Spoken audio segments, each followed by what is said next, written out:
Hello, guys, and welcome back to Joe's Ventures. And today we're doing part 221 of our Planet Zoo mod spotlights, where we take a look at some of the wonderful mods people have been making and use them to talk about some of the wonderful biodiversity that we share our world with. So today we've got an interesting assortment. We've got a couple birds, we've got a fish today, we've got Jaquatics coming back, and a few subspecies of some really famous animals that you all know and love. So we're going to get started today with Jaquatics, as we always like to start with our fishies. Jaquatics has made another mod after a good long break. We've got here the saddled biker, or bichir, I think say that. The biker. These guys are one of 14 extant species in the family Protopheridae, and Polypterus comes from the word poly and pheron, which means many-finned, as they got many fins. These guys themselves were described by, derived from the name, so the scientific name in Lincheri comes from Austrian botanist Stefan Edlinger, who first identified the fish from a collection in a museum in Vienna. And its common name, the saddled biker, comes from its saddle-like patterns on the dorsal side of the fish, and it's earned nicknames like the dragonfish or the dinosaur fish. Dinosaur biker, because it looks quite prehistoric, and I'll have to say I do agree. I've seen them in aquariums. Quite a cool little species to have, which is awesome. Pretty cool little guys. Anyway, in terms of their taxonomy, they belong in the order Polypteriformes in the group Polypteridae, and they were a family that was once heavily represented from the Devonian and the Cretaceous to the Cretaceous, but now are typically found in two genera, which is this genera and the just like these. So they're believed to be a group of,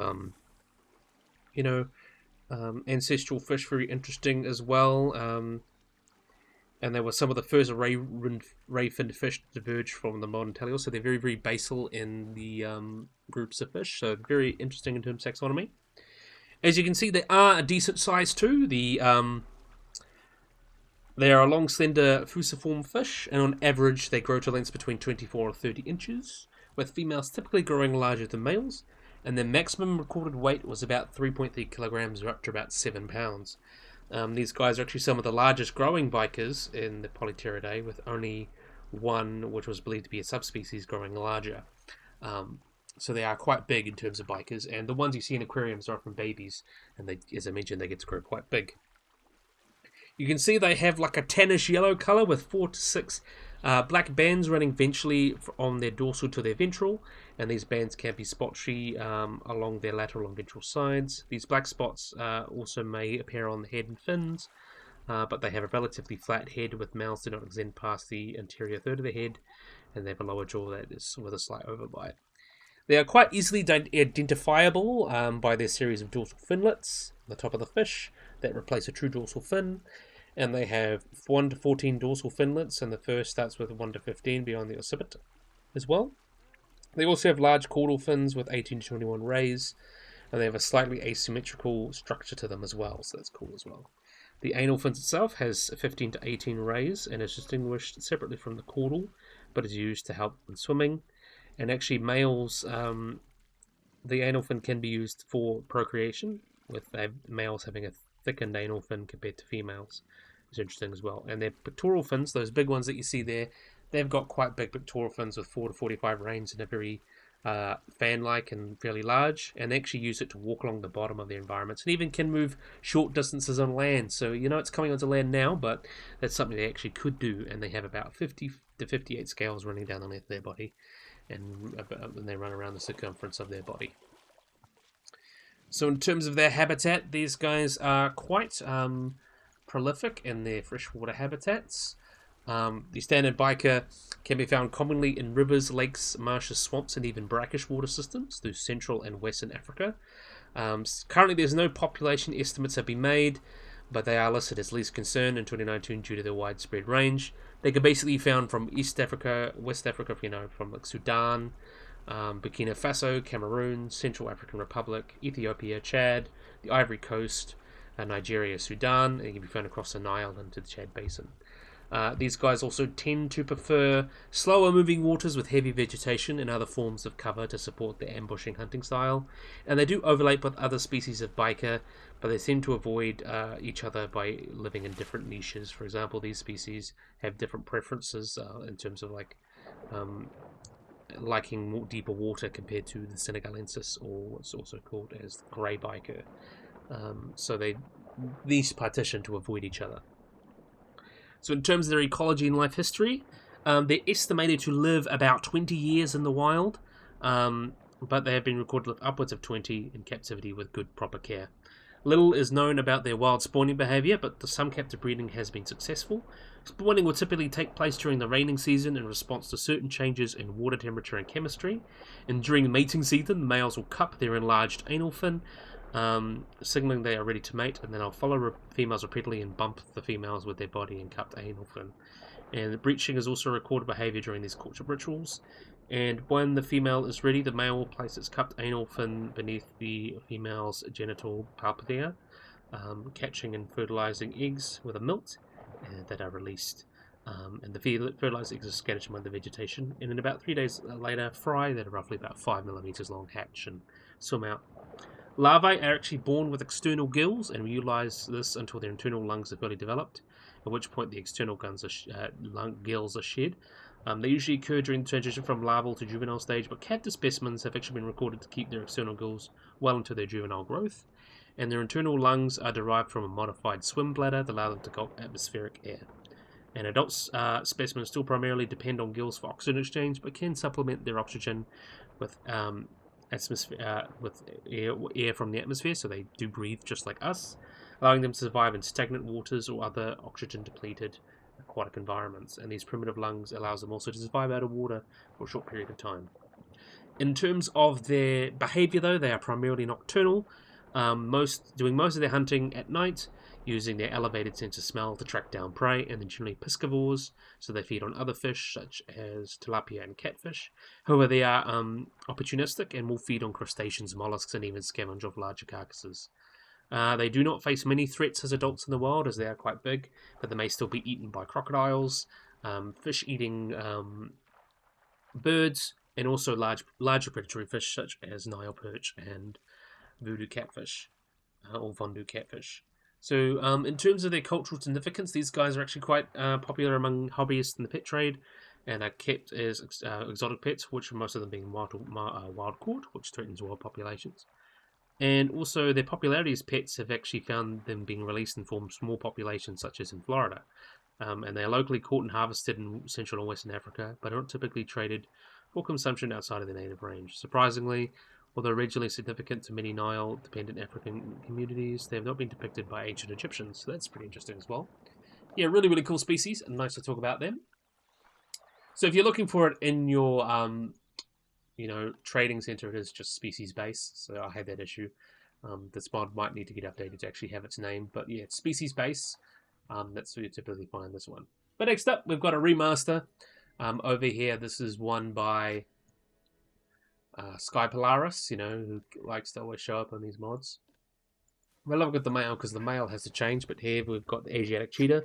Already covered the Asiatic cheetah a couple times now, so I'll be pretty quick with this one.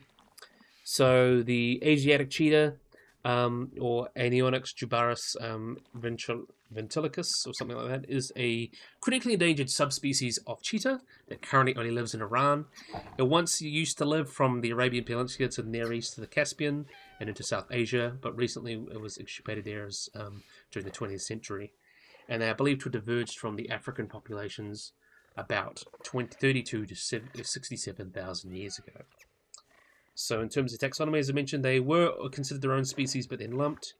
And as I mentioned, they're from there. So in terms of the characteristics, they have a buff to light fawn-coloured fur that is paler on the sides, on the front of the muzzle, between the eyes and inner legs. And the small black spots are arranged in lines on top of the head and nape, but are really straight toward the body. They also have a coat and mane that is shorter than those of African cheetahs. And the head to body length of an adult Asiatic cheetah can measure between 112 to 135 centimeters, or 44 to 53 inches, with a 66 to 84 centimeter, or 26 to 33 inch tail. And they weigh between 34 to 54 kilograms, or between 75 and 119 pounds, with males being slightly larger than females. The cheetah themselves are very similar to most other cheetahs. They're the fastest animal in the world. They can run really, really fast. I'm not going to go too much into that because I've covered cheetahs and stuff before, and I've covered this cheetah before. But yeah, they're at many adaptations, such a high metabolic rate. They're able to run really fast. They can actually have slight hyperthermia, and their bodies allows the body to get warmer while they run to just deal with the temperature. They also have special adaptations like their claws don't retract, which allows them to gain better traction when they're running. So they're very, very well adapted for running. So as of today, the cheetah thrives in open lands, small plains, semi-desert areas where prey is available. At the moment, they really only inhabit the desert areas of the eastern half of Iran, and there is a few protected areas they live. But during the 1970s, the population in Iran was estimated to be about 200 individuals. By the 1990s, it was 50 to 100. And between 2001 and 2012, between 82 individuals have been spotted.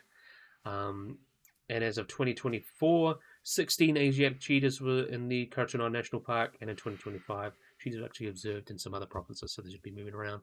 Historically, though, they used to be a lot more common. They used to be found all over the place. They were once ranged from the Arabian Peninsula in the near east of Iran into the Caucasus, Central Asia, Afghanistan, and Pakistan to India.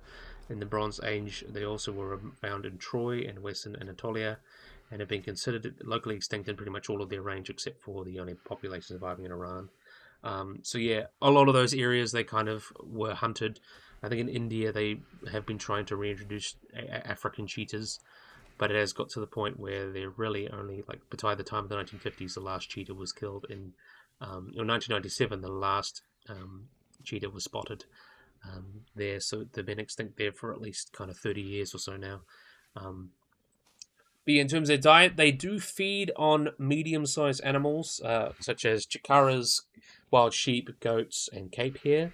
They also will eat ognar and gazelle and stuff like that. In India, though, they would have eaten black buck and the chikara, but also chital and nilgai, smaller nilgai, so they would have been like that. They seem to travel long distances, with a female actually being recorded to travel up to about 150 kilometers. Or 93 miles, so doing quite a good job there. In terms of their reproduction, though, evidence of females successfully breeding is scarce, and it's only occurred quite rarely in captivity. But we'll have a look at little babies while we'll talk about that. So a few observations have been seen, and they seem to give birth throughout the year to 1 to 4 cubs. And then in April 2003, 4 cubs were actually recorded in a den with closed eyes. And then in November 2004, a cub was recorded on camera who was 6 to 8 months old. And breeding success, of course, kind of tends to be with the availability of prey. There's more prey, better chance the baby will survive. And yeah, then their breeding and stuff is not too dissimilar from other cheetahs. So that's interesting as well. In terms of threats they face, the Asiatic cheetahs are sadly listed as critically endangered, and that's because, as we mentioned before, wildlife conservation was interrupted for several years because of the Iranian Revolution. But before that, there's been lots of hunting of their prey, prosecution, land use changes, habitat degradation, fragmentation, and desertification has all declined their populations as well. Mining and stuff and degradation of habitat. Conflict between livestock herders and cheetahs has been a big thing because they have sometimes killed livestock. But in terms of conservation, they are doing better, so there's lots of efforts to actually really try and help them. Personnel have been really helping them in the Wildlife Conservation Society from the Iranian Department of Environment. They've been radio tracking them. A few orphan cubs have been found, and actually there's been a lot of cult stuff to try and help them, stuff like that. And there has been some in captivity. There's actually one that had been cloned by scientists of the University of Buenos Aires, so they have been cloned. And yeah, there's a lot of work to try and help them and there's at least 10 Asiatic cheetahs in a semi-wild environmental state in Iran. So there is, even though with Iran and a lot of that political stuff going on, there is efforts to try and help these guys and help them grow up and become wild animals again. So yeah, we're going to carry on now. So next up we have got, by Sky Polaris yet again, we have got the Cape Mountain Zebra. So let's have a look at these guys. This is a subspecies zebra. Not to be confused with the mountain zebra, which is its own species. So the Cape Mountain zebra, or Equus zebra, is a dominant species of mountain zebra, which is found in certain mountainous regions of Western and Eastern Cape provinces of Africa. So this is the mountain zebra, and this is a subspecies of the mountain zebra. They are the smallest extant species of zebra, and also the most geographically restricted. So they were once they're one of two subspecies or geographically separated subspecies of the mountain zebra. The one being the Hardeman's mountain zebra, and this is the Cape Mountain zebra. And they once were considered separate species, but based on taxonomic evidence, they are considered subspecies of each other. So they're not distinct enough to be different species, but they are definitely different populations. So like all zebra species, the Cape Mountain zebra has those kind of black and white stripes and patterning as well, unique to these individuals. And with other mountain zebras, they are medium-sized, thinner, and have actually more narrow hooves than the common plain zebra, and actually has a white belly, which is similar to that of the Grevy's zebra, which we've covered before.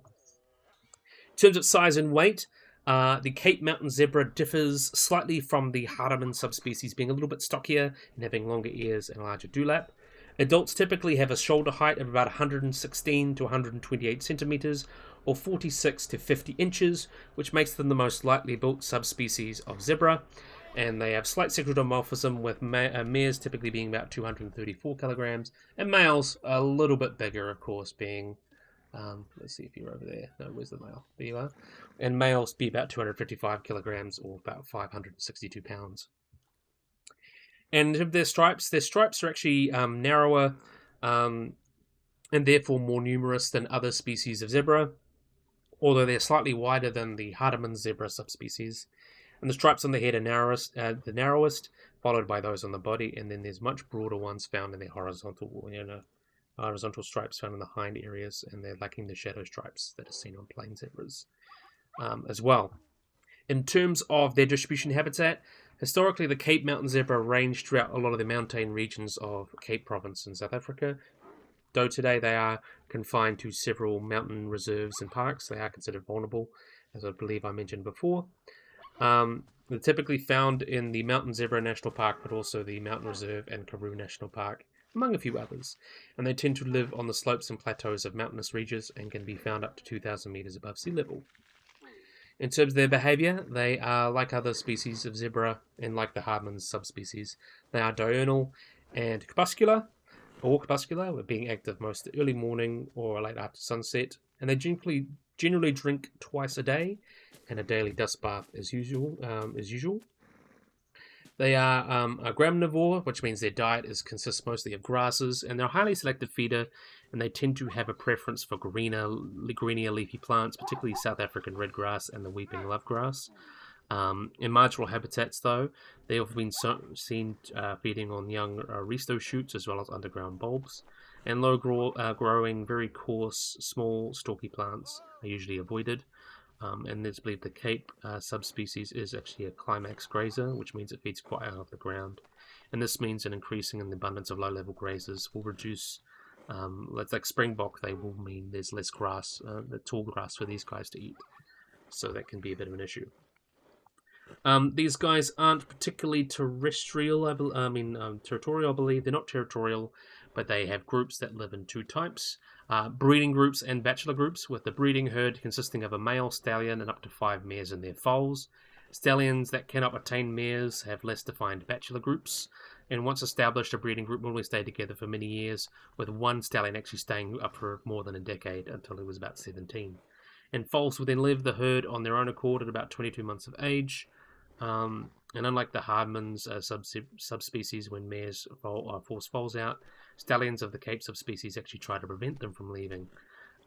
So this behavior is in foals and free-ranging populations may be helped with inbreeding. If two breeding herds met, the stallion of each herd will approach each other and perform a ritual, like a challenging ritual. They'll rub noses and body rub and try and fight each other. A dominance hierarchy exists, but it does not seem to correlate with leadership, which is selected randomly. It has been observed that the social hierarchy can change due to the birth of a foal, and while fertile, lower-ranking mares can threaten higher-ranking mares, and mares with newborn foals are highly aggressive towards other members of their herd. In terms of their reproduction, though, we'll have a look at their cute little baby. as we always like to have a good little baby. Breeding occurs throughout the year, with birth peaking in December to February in the summer and has a gestation period of a year. A single newborn weighs 25 kilograms or 55 pounds and are weaned after 10 months. Bachelor males reach sexual maturity in about 5 to 6 years and are capable of becoming herd stallions, while mares typically produce their first foals at about 3 to 6 years. So it takes them a little bit while. And they can become reproductively active up until about 24 years of age. So they can live quite a decent amount of time. In terms of their threats, as I mentioned, they are considered vulnerable. The main issues with these guys, due to excessive prolonged hunting and habitat destruction, they've declined quite a bit. They are considered vulnerable, so they believe to be doing a little bit better. And the total population is actually believed to be about 497 mature individuals, with low genetic variation that indicating population fragmentation and drift. So there's a bit of an issue there, but they are considered, as I mentioned, quite endangered. Threats these still face, like they're not being hunted obviously as much as they used to, but they still face conversion of habitat to agricultural land, competition with domestic livestock, hunting, prosecution, and potential crossbreeding with the two subspecies, which would actually lead to further reduction in their diversity in terms of the genetics. But despite the increase of the metapopulation and the growth of some other populations of the Cape Mountain zebra in state open areas, there are still concerns regarding their conservation, as the population will need to get bigger to actually save it, because there needs to be more genetic diversity, and genetic drift and stuff like that will be a big issue there. And if a big disease comes, they'll be too genetically similar, and they'll all get wiped out. So it's a bit of a conservation issue. But at the moment, they're doing okay, and their population's actually growing. So at the moment, so good. So far, so good. But yeah, really, really cool. And although they were never locally abundant, they were found across the mountain ranges of the Southern Cape Province, and only 400 were believed to survive. But yeah, the population as of 1984 is back to 400 individuals in these kind of areas, and they've done some reintroductions and stuff to try and help them. So luckily, they are not doing too bad. So yeah, that's another one by Sky Polaris. Very, very cool. Next up, we've actually got one by Lorby. So it seems to be a lot of subspecies today. Here we've got the Chinese red panda. So it's either a subspecies or a species. There is some debate on how different they are. So the modern red panda is typically one subspecies, got two subspecies. There's your dominant or Himalayan red panda, but these are the Chinese red panda. So typically the Chinese subspecies, the way to tell them apart, if we can spot one there, typically they have a bit more of a kind of more curved forehead and sloping snout, a darker coat and a less white face, and more contrast on between their tail rings. So often that's kind of what happens there, it seems.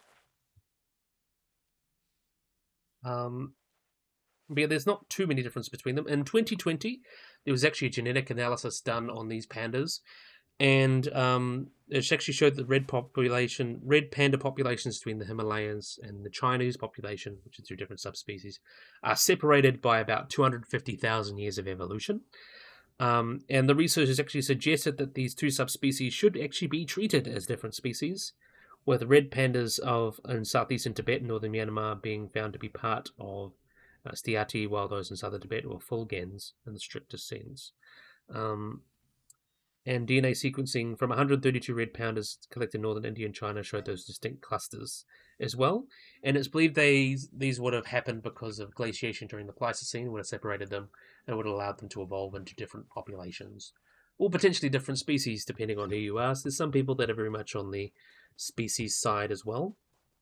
I already kind of mentioned that there, but we'll have a look at the Zoopedia and get some more specific information then. Yep, the Chinese red panda, or the Stayans red panda, is generally darker. Its diet is dominated by bamboo leaves. The subspecies are in the cool, humid montane forest of the Sichuan Yunnan Basin in China, usually between 2,200 and 4,300 meters, and the dense, all that. So that's kind of where they're found.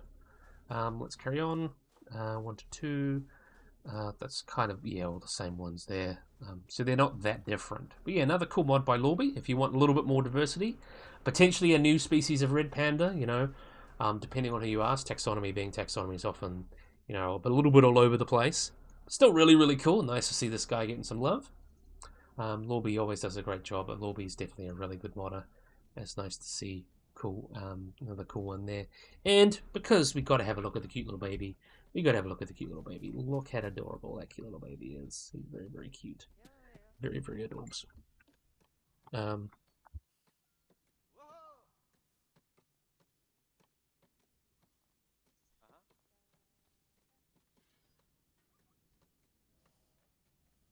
so yeah, we'll carry on. Next up, we've got the Turquoise-Brown bear.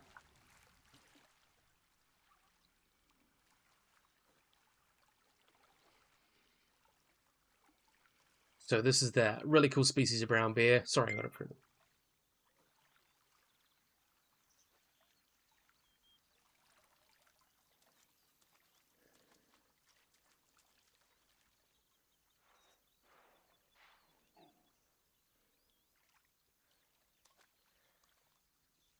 Sorry, that's just my friend messaging me. Anyway, we'll carry on.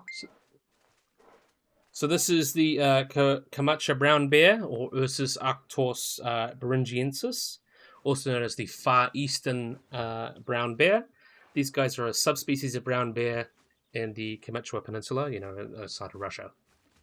So, in terms of their description, these guys are considered the biggest brown bear subspecies in Eurasia, with a body length of about 2.4 meters or 7.9 feet to 3 meters, 9.8 feet on the hind legs, tall on their hind legs, so 3 meters tall. And they can weigh up to about 650 kilograms or about 1,400 pounds.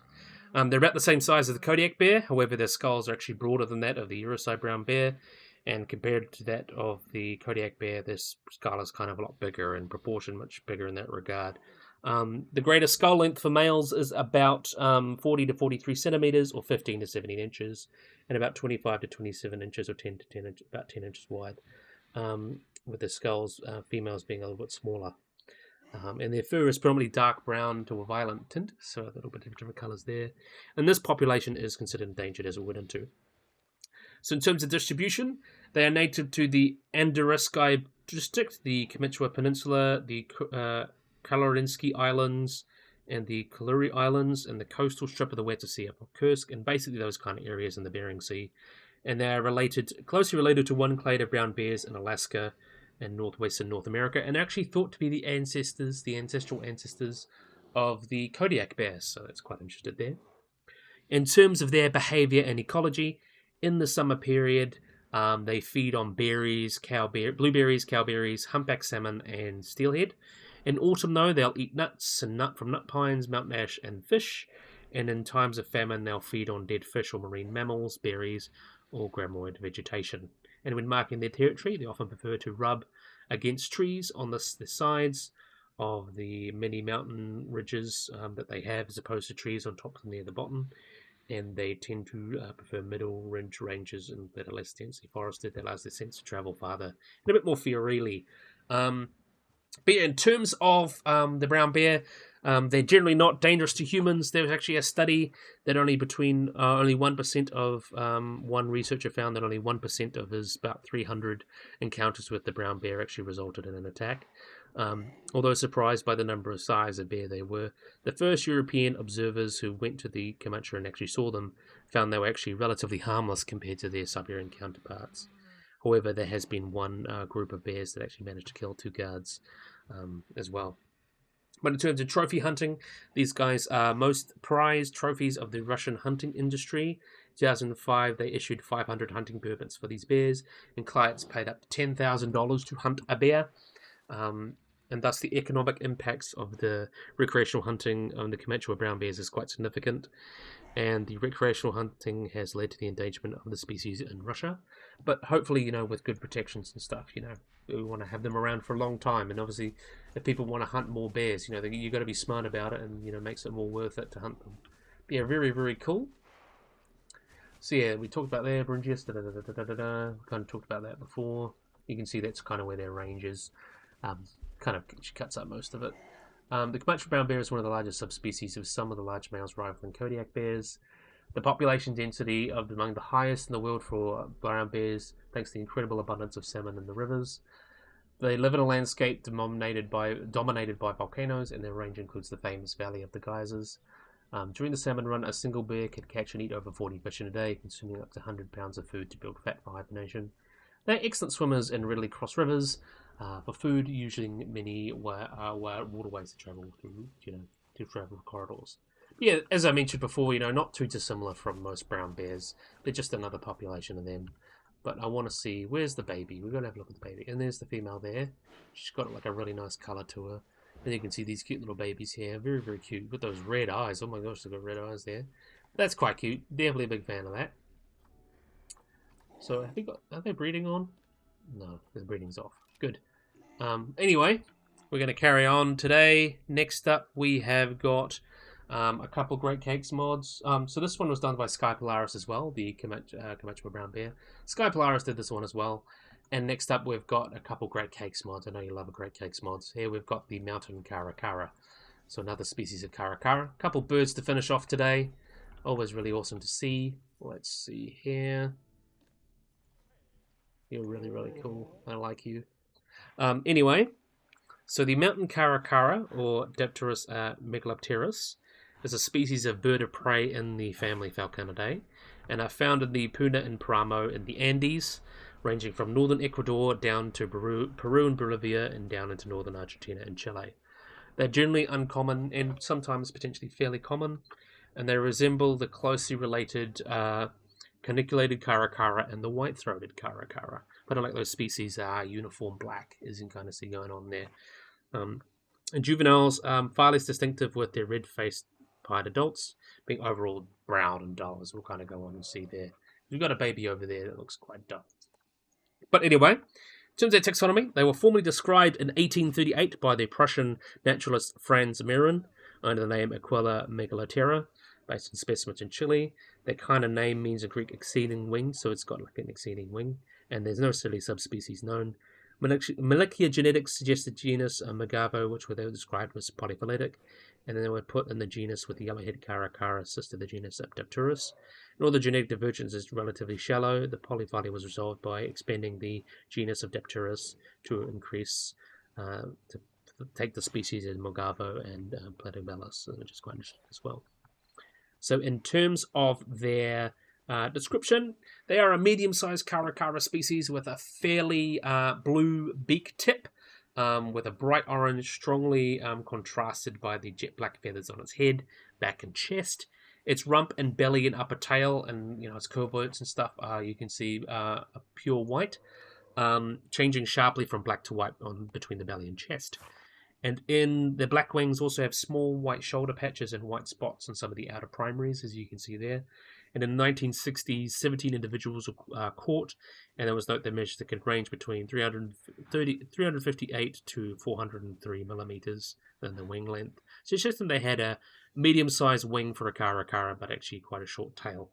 And despite an important food source being carcasses, the head and throat remained feathered, unlike some vultures, and only the lores kept naked. And the legs are yellow, and the males and females look quite similar to each other, but the babies look quite brown. But we'll get into that. In terms of distribution, as we mentioned, we kind of mentioned where they're from. They tend to prefer unforested regions, where they can perch on power poles or fence posts to overlook a large area. And they're usually grouped near cities and along highways, which is quite interesting as well.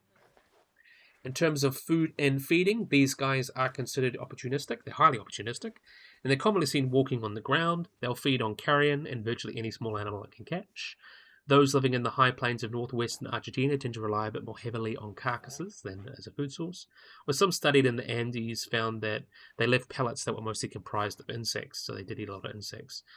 These birds will then scratch and stamp at the dirt to scrap up bugs from the ground, and flip over rocks to find arthropods and rodents under rocks and things. Group foraging behaviors have been observed, and several birds are able to overturn rocks that would be impossible for a single bird to move. And the groups are more often found with a couple adults and a juvenile that combine their efforts in search for food. Small birds such as the plain-marted tit spinetail also fall prey to them, and lone caracara has also been reported to follow human vehicles as they periodically throw out scraps of food. And being opportunistic feeders, they have adapted well to living near humans and are more concentrated near cities, where they're most likely to be able to find carrion and places to hide and get out of the elements. That's quite interesting there. So we'll have a look at the breeding. So they're actually quite unique among the family Falconidae. Most falcons lay their nests on the ground, but they build their own nests out of sticks that they can range from the bare minimum to be quite substantial, with some nests being kind of merely on the edge of a cliff, and some having massive weaves of branches. And the breeding season typically is from October to December, and the nests are usually contain 2 eggs, but very rarely they'll sometimes do 3. Oh, I haven't seen that animation. That's very, very cute. That's very cute.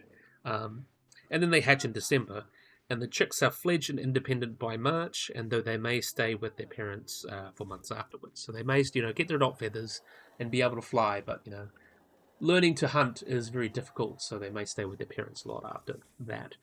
Um, in terms of group foraging, though, it is still unknown, though, why some mountain caracaras use a group foraging method to hunt down food.